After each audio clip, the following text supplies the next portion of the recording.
शुरुआत होती है न्यूयॉर्क से, जहां एक व्यक्ति निक स्पिट्ज एक पुलिस ऑफिसर होता है और वो 3 बार डिटेक्टिव के एग्ज़ाम में फेल भी हो चुका होता है। निक डिटेक्टिव के एग्ज़ाम इसीलिए देता है ताकि उसकी सैलरी बढ़ सके, और दूसरी बात उसकी बीवी ऑड्री भी चाहती थी कि निक एक डिटेक्टिव बन जाए। यहाँ निक अपने दोस्त जिमी से कहता है कि वो डिनर पर उसकी बीवी ऑड्री को डिटेक्टिव एग्जाम में फेल होने वाली बात ना बताए, क्योंकि आज निक और ऑड्री की 15वीं वेडिंग एनिवर्सरी होती है। नेक्स्ट सीन में हम निक की वाइफ ऑड्री को देखते हैं, जो कि एक सैलून चलाती है।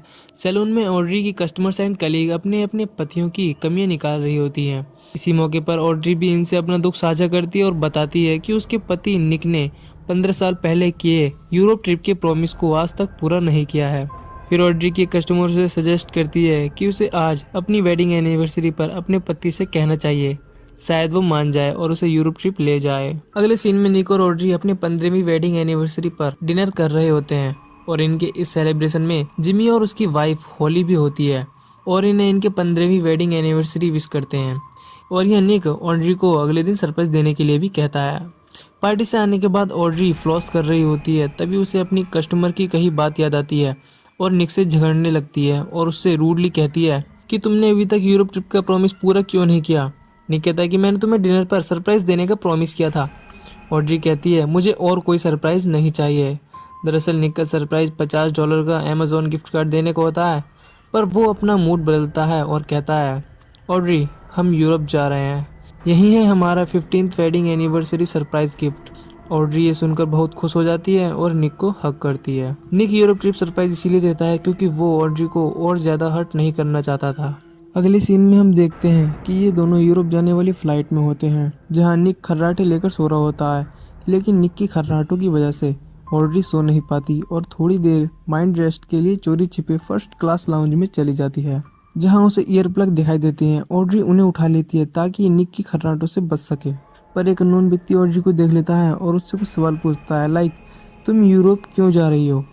ऑड्री कहती है वो और उसके पति हनीमून के लिए जा रहे हैं। इसके बाद ये अननोन व्यक्ति ऑड्री को अपनी तरफ से ड्रिंक ऑफर करता है कि इतने में ही एक एयर होस्टेस वहां आ जाती है और ऑड्री को वापस लो क्लास केबिन में जाने के लिए कहती है। इस व्यक्ति को ये सब अच्छा नहीं लगता और कहता है कि ये मेरी गेस्ट हैं। एयर होस्टेस कहती है फर्स्ट क्लास केबिन के लिए इनके पास इनका खुद का टिकट होना चाहिए। इस व्यक्ति का सब्र टूटता है और कहता है चार्ल्स कैवेंडिश। ये सुनकर एयर होस्टेस सॉरी बोलती है और चुपचाप चली जाती है। ऑड्री भी ये देखकर शॉक रह जाती है। अब इन दोनों की बातों का सिलसिला शुरू होता है, जहां ये व्यक्ति बताता है कि चार्ल्स कैवेंडिश उसका नाम है और मैल्कम क्विंस, जो कि एक $70 बिलियन के कारोबारी बिलियनर हैं, वो उनके अंकल हैं। और चार्ल्स की फियांसे को भी उन्होंने दूर कर दिया और वो खुद उससे शादी करने वाले हैं। और इसी हफ्ते मैल्कम क्विंस चार्ल्स की बेवफा फियांसे से अपनी बड़ी सी यॉट पर शादी करने वाले हैं और चार्ल्स भी इसी वक्त वहीं जा रहा है। इसके बाद चार्ल्स ऑड्री और उसके पति को भी यॉट पर अपनी तरफ से इनवाइट करता है। इधर निक भी खर्राटों भरी नींद से जागता है और ऑड्री को ना देखकर वह भी फर्स्ट क्लास लाउंज में आता है और देखता है कि ऑड्री यहाँ किसी अनजान शख्स से बातें कर रही है। ऑड्री निक को देख लेती है और निक को चार्ल्स से इंट्रोड्यूस कराती है और निक को भी बताती है कि चार्ल्स ने हमें बड़ी सी यॉट पर इनवाइट किया है। लेकिन निक साफ मना कर देता है और कहता है कि वो बस से ही जाएंगे और अपनी यूरोप ट्रिप पूरी करेंगे। नेक्स्ट सीन होता है स्पेन का, जहां ये देखते हैं कि बस में इनकी हालत बुरी होने वाली है। इसीलिए मौके पर ये अपना प्लान बदलते हैं और चार्ल्स कैवेंडिश के इनविटेशन को एक्सेप्ट कर लेते हैं। यॉट पर आने के बाद चार्ल्स एक एक करके सबसे इंट्रोड्यूस कराता है, लाइक सूजी, जो कि चार्ल्स की फियांसे थी, पर अब वो उसके अंकल मैल्कम को प्यार करती है और आज रात उसकी शादी भी होने वाली है। सूजी निक और ऑड्री को यहाँ लाने से खुश नहीं होती और चार्ल्स से कहती है कि तुम नशे में हो क्या, पर चार्ल्स सूजी से सीधे मुंह बात नहीं करता है। इसके बाद चार्ल्स मैल्कम क्विंस का बेटा और चार्ल्स के कजिन टोबी क्विंस से इनकी मुलाकात कराता है, जिसकी हरकतें लड़कियों की तरह होती हैं। आगे के कैरेक्टर्स के बारे में हम वीडियो के साथ साथ जानेंगे। अगला सीन होता है रात का, जहां मैल्कम क्विंस अपने हेलीकॉप्टर से यॉट पर आते हैं। सब पार्टी एंजॉय कर रहे होते हैं, तभी मैल्कम क्विंस अपनी होने वाली बीवी सूजी के साथ पार्टी में एंटर करता है।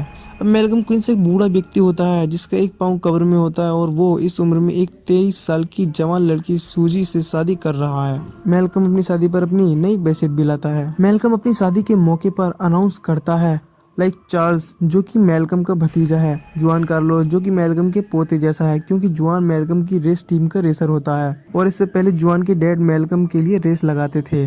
और अब जुआन रेस कार टीम का रेसर है कर्नल नूलेंगा, जिन्होंने मेलकम को बचाते वक्त अपनी एक आंख और एक हाथ गंवा दिया। महाराजा विक्रम गोविंदा, जो कि मेलकम का करीबी है और पैदाइशी महाराज है। टोबी क्विंस, जो कि मेलकम का बेटा है पर मेलकम उसे पसंद नहीं करता। ग्रेस बैलार्ड, जो कि मेलकम की करीबी है और पेशे से एक्टर है और चार्ल्स की एक्स गर्लफ्रेंड भी रह चुकी है। मेलकम इन सभी की तुलना कीड़ों से करता है और कहता है कि तुम में से किसी को मेरी प्रॉपर्टी से कोई हिस्सा नहीं मिलेगा और अपनी $70 बिलियन की प्रॉपर्टी सूजी के नाम करेगा। ये सब ग्रेस को अच्छा नहीं लगता और वो हॉल से बाहर चली जाती है, पर मेलकम किसी पर ध्यान नहीं देता और वसीयत पर साइन करने ही वाला होता है। लेकिन अचानक हॉल की लाइट चली जाती है। जब लाइट आती है तो देखते हैं कि मेलकम क्विंस, जो कि अपने बेटे तक को प्रॉपर्टी से बेदखल करने वाला था, वसीयत पर साइन करने से पहले ही अंधेरे में किसी ने क्विंस डैगर उसके सीने में घुसा दिया होता है और मेलकम वहीं मर जाता है। सब अचानक शॉक हो जाते हैं और मेलकम को मरा देखकर डर जाते हैं। ऑड्री कहती है कि निक एक डिटेक्टिव है और उसे इस सिचुएशन को संभालने दो। लेकिन दोस्तों, हम जानते हैं कि निक एक डिटेक्टिव नहीं है, क्योंकि उसने अपनी बीवी से इस बारे में झूठ बोला होता है। निक यॉट के कैप्टन से इस हॉल को लॉक करके चाबी उसे देने के लिए कहता है। एक एक करके सभी मेलकम की लाश को वहीं छोड़कर अपने अपने रूम में चले जाते हैं। निक और ऑड्री भी अपने रूम में होते हैं, जहां निक और ऑड्री मेलकम की मर्डर पर चर्चा कर रहे होते हैं। निक कहता है कि ये खून जरूर टोबे ने किया होगा, क्योंकि वो मेलकम का बेटा है और सबसे ज्यादा नुकसान उसी का होने वाला था। तभी गनशॉट की आवाज होती है, जिसे सुन निक और ऑड्री भी बाहर जाते हैं। ये देखते हैं कि मर्डरर ने टोबी को भी मार दिया है। निक और ऑड्री सोचते हैं कि अगर टोबी भी मर चुका है तो मर्डरर कौन है। सुबह होते ही यॉट मोंटे कार्लो पहुंचती है, जहां का इंस्पेक्टर डेला क्रॉइक्स सबसे एक एक करके क्वेश्चन करता है। सभी लोगों का इशारा निक और ऑड्री पर होता है, क्योंकि मर्डर वाले दिन निक और ऑड्री ही सबसे अलग होते हैं और उसी रात को मर्डर भी हो जाता है। इसके बाद इंस्पेक्टर निक और ऑड्री को एक साथ बुलाता है और कहता है कि तुम पर मर्डर का शक सबसे ज्यादा है, क्योंकि वो यॉट पर 10 घंटे पहले ही आए और एक मर्डर हो गया। निक कहता है कि ये बस एक कोइंसिडेंस है, हमने मेलकम क्विंस को नहीं मारा, हमारा यकीन करो। इसके बाद इंस्पेक्टर ऑड्री को बाहर भेजता है और निक से अकेले में बात करता है और कहता है कि मुझे तुम पर यकीन नहीं है, क्योंकि तुम एक झूठे हो, क्योंकि तुमने अपनी बीवी से झूठ बोला है कि तुम एक डिटेक्टिव हो। मुझे तुम्हारे बारे में सब पता है, तुम 3 बार डिटेक्टिव एग्जाम में फेल भी हो चुके हो। इसके बाद इंस्पेक्टर इनके पासपोर्ट को भी अपने पास रख लेता है। अगले सीन में हम देखते हैं कि निक और ऑड्री भी उस फॉर्मूला कार रेसिंग को देखने के लिए जाते हैं, जिसमें जुआन कार्लोस की टीम भी हिस्सा लेती है। निक और ऑड्री रेस देखने पहुंचे चार्ल्स, सूजी, कर्नल एंड विक्रम से अपने तरीके से पूछताछ करने लगते हैं, जहां उन्हें पता लगता है कि प्रॉपर्टी यहाँ के कानून के हिसाब से सभी करीबी लोगों में बराबर बढ़ती, जैसे कर्नल और मेलकम का ख्याल रखने वाले इस सोवियत बॉडीगार्ड को भी। सीन चेंज होता है, जहां हम देखते हैं कि निक और ऑड्री रूम में होते हैं। तभी कोई इनके दरवाजे को नॉक करता है और दरवाजे के नीचे से एक नोट फेंक कर चला जाता है। निक नोट को उठाता है, जिसमें लिखा होता है कि उन्हें रूम 802 में आना है। ऑड्री कहती है कि हमें रूम 802 में जाना चाहिए, लेकिन निक मना करता है और कहता है कि ये एक ट्रैप हो सकता है, लेकिन ऑड्री अकेली ही जाने लगती है। फिर निक को मजबूरन सेफ्टी के लिए एक लैंप उठाना पड़ता है और ऑड्री के पीछे पीछे जाने लगता है। रूम 802 में जैसे ही एंटर होते हैं, सरगाई पीछे से इन्हें गन पॉइंट पर लेता है और बैठने के लिए कहता है। निक कहता है कि तुमने हमें यहाँ क्यों बुलाया। सरगाई कहता है कि मैं तुम्हें कुछ बताना चाहता हूँ। ऑड्री कहती है कर्नल के बारे में। सरगाई कहता है हाँ, और बताता है कि जब 1994 में कर्नल ने मेलकम को एक बम धमाके से बचाया था, जिसमें कर्नल की एक आंख और हाथ जल जाते हैं और कर्नल 9 महीने के लिए कोमा में भी चले जाते हैं। और जब वो 9 महीने बाद होश में आते हैं तो देखते हैं कि उन्होंने अपनी फियोंसे को गंवा दिया था। दरअसल मेलकम ने कर्नल के कोमा में रहने के दौरान उसकी फियोंसे मैडेलिन से शादी कर ली होती है, और इस बीच उन्हें एक लड़का भी होता है जो मरा हुआ होता है। और कर्नल जब भी शराब के नशे में होते थे, मेलकम को मारने की बात करते थे, क्योंकि मेलकम ने कर्नल की फियोंसे को उससे छीना होता है। तभी सरगाई के रूम की बेल बजती है, जिसे देखने के लिए सरगाई जाता है, लेकिन सरगाई के दरवाजा खुलने से पहले ही उस तरफ से कोई सरगाई पर गोली चला देता है, जिससे सरगाई मर जाता है। अब निक और ऑड्री का शक कर्नल पर जाता है और उन्हें लगता है कि अभी अभी सरगाई को भी उन्होंने ही मारा है। इससे पहले कि कर्नल कमरे में अगर इन्हें भी मार देते, ये दोनों खिड़की के रास्ते से निकलते हैं, जहाँ ये देखते हैं कि कर्नल फ्लॉस कर रहे होते हैं। अब इनका शक कर्नल से भी चला जाता है, क्योंकि कातिल सरगाई के रूम के बाहर है, तो कर्नल यहाँ फ्लॉस कैसे कर सकते हैं। इसके बाद ये खाली रूम देखकर उसमें घुस जाते हैं। तभी कोई उस रूम में आ जाता है। ये दोनों डर जाते हैं और बेड के नीचे छुप जाते हैं। तभी रूम में विक्रम और ग्रेस आते हैं और दोनों एक दूसरे के साथ इंटरकोर्स करने की कोशिश करते हैं, पर विक्रम नहीं कर पाता। इसके बाद ये दोनों बाहर चले जाते हैं और निक और ऑड्री भी बेड के नीचे से निकलते हैं और एक रेस्टोरेंट में बियर पीने के लिए जाते हैं, जहाँ टीवी में इनके बारे में कुछ न्यूज चल रही होती है, जिसमें इंस्पेक्टर डेला क्रॉइक्स फ्रेंच में कुछ बोल रहा होता है। फिर निक बारटेंडर से उसकी ट्रांसलेट करने को कहता है, जहाँ बारटेंडर कहता है कि आप मोस्ट वांटेड मर्डरर हैं और आप एक पुलिस ऑफिसर हैं, डिटेक्टिव नहीं। ऑड्री कहती है, नहीं ये डिटेक्टिव हैं। बारटेंडर कहता है, नहीं, क्योंकि न्यूज में बताया जा रहा है ये 3 बार डिटेक्टिव एग्जाम में फेल हो चुके हैं। ऑड्री ये सुनकर एंग्री हो जाती है और बाहर जाने लगती है। निक ऑड्री को समझाने की कोशिश भी करता है। गुस्से में ऑड्री को हेयर ड्रेसर बोल देता है। ऑड्री को ये अच्छा नहीं लगता और यहाँ से चली जाती है। निक ऑड्री से माफी मांगने की कोशिश भी करता है, पर तभी चार्ल्स आता है और ऑड्री को अपने साथ ले जाता है और निक देखता रह जाता है।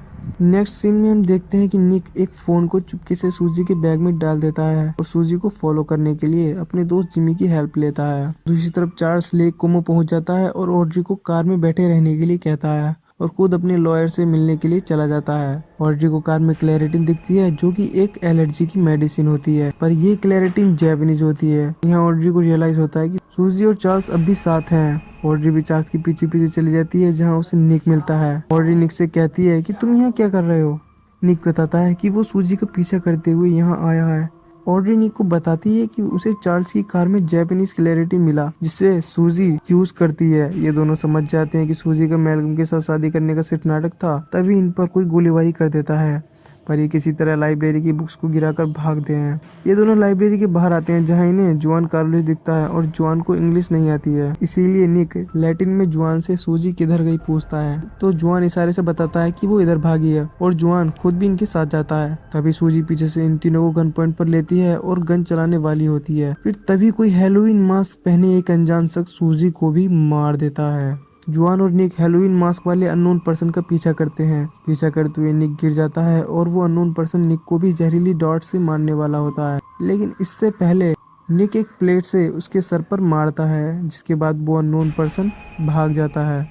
इससे पहले कि पुलिस वहां आती, निक और ऑड्री भी वहां से भाग जाते हैं। अगले सीन में हम देखते हैं कि निक पुलिस इंस्पेक्टर डेला क्रोइक्स को कॉल करता है और क्वींस विला पर आने के लिए कहता है और बताता है कि आपको असली खूनी वहीं मिल जाएगा।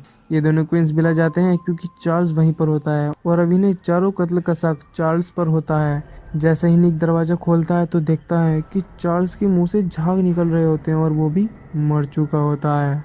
अब ये दोनों टेंशन में आ जाते हैं, क्योंकि अगर चार्ल्स भी मर्डरर नहीं है तो कौन है। ये दोनों अपना प्लान बदलते हैं और अपने कपड़े चेंज करके पूरी कॉन्फिडेंस के साथ नीचे जाते हैं, जैसे इन्हें खूनी के बारे में पता है, पर असल में इन्हें कुछ नहीं पता होता। तभी इंस्पेक्टर डेला क्रोइक्स भी वहां पहुंचता है और इन्हें अरेस्ट करने के लिए कहता है और बताता है कि उन्हें इन मर्डरर के लिए फांसी नहीं होगी, क्योंकि फ्रेंच कानून में आज तक किसी को फांसी नहीं हुई। निक और ऑड्री को कर्नल की बातें याद आती हैं, जिसके अनुसार वसीयत में कुछ भी लिखा हो, प्रॉपर्टी मैल्कम के दोनों बेटों में बराबर बढ़ती। ग्रेस कहती है, क्या दोनों बेटे? पर मैल्कम का तो एक ही बेटा था, टोबे।